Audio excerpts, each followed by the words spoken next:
Welcome back, everyone. I hope you all doing good, having a great day. This is going to be my final version of the Blood Knight PvP builds.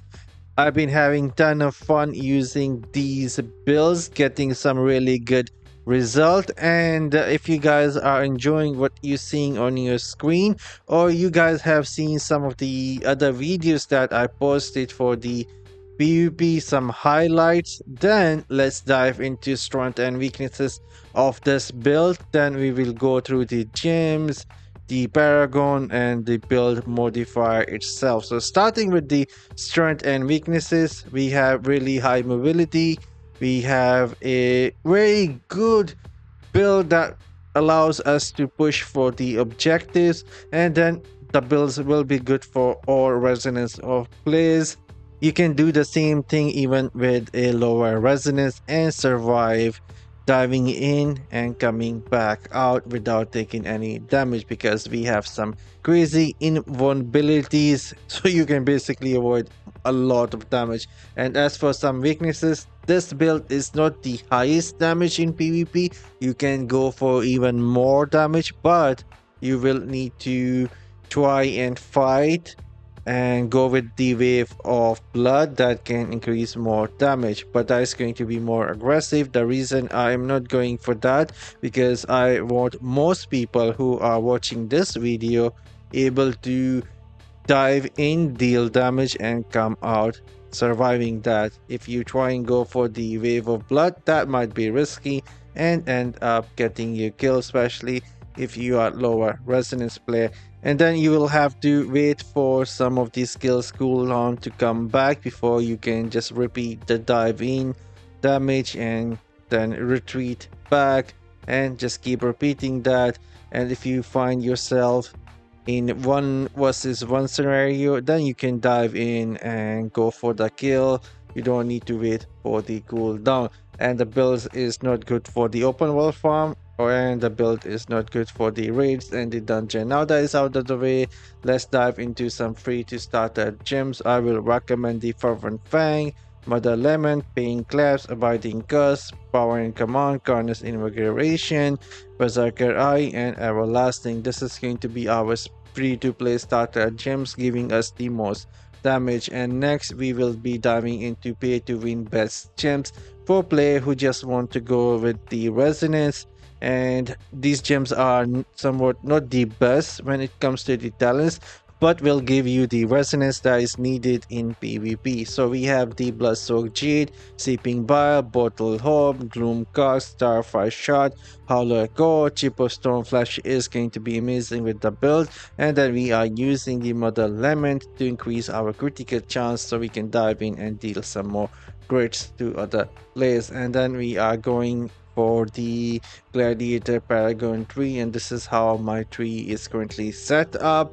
And next we will be diving into the set pieces what we're using. So we are using 4 pieces of Gloom Guide Price for increased damage and the critical hit chance. Whenever we use the dash skill, we have 2 dash skills and we can use a couple of those back to back, and so it's very easy to keep this bonus up. And then we are using 2 pieces of Withers. That is also going to increase the duration of our 4-piece Gloom Guide Price and some of the skills that we are using. And now we will be diving into the skills that we're using and the modifiers that we have for them. Starting with the primary. Our primary is the Shadow Edge, and the SN, the modifier that we're using for it, is going to be after Shadow Edge hits an enemy, 2 blades ricochet out of them randomly, targeting nearby enemy.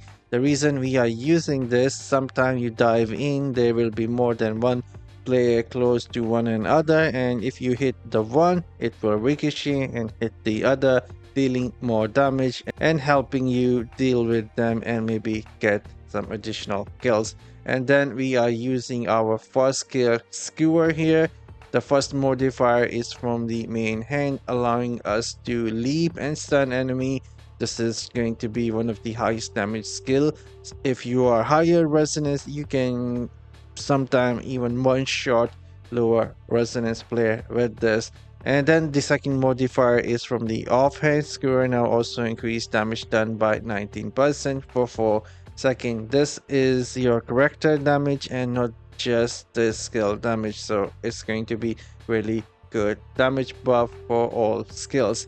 And then for the second skill, we are using Siphon Blood, and the first modifier that we have for it is from the head P. Siphon Blood no longer channel and now moves with you, damaging and draining life of nearby enemies. And the second modifier is from the main hands. When Siphon Blood damages the enemy 3 times, it causes them to hemorrhage, dealing some extra damage to them. And for the third skill, we are using the Sworn of Bast. This is going to be one of our highest damage skill after the skewer. It is as strong as the skewer, if not more. And the first modifier is from the chest piece. Sworn of Bast deal increased damage. And then the second modifier is from the shoulder. This is going to be very important. Sworn of Bast now shroud you in a fog of mist, increasing your movement speed and making you untargetable while also dealing damage to nearby enemy. That is how we're gonna dive in, deal damage, and then come out.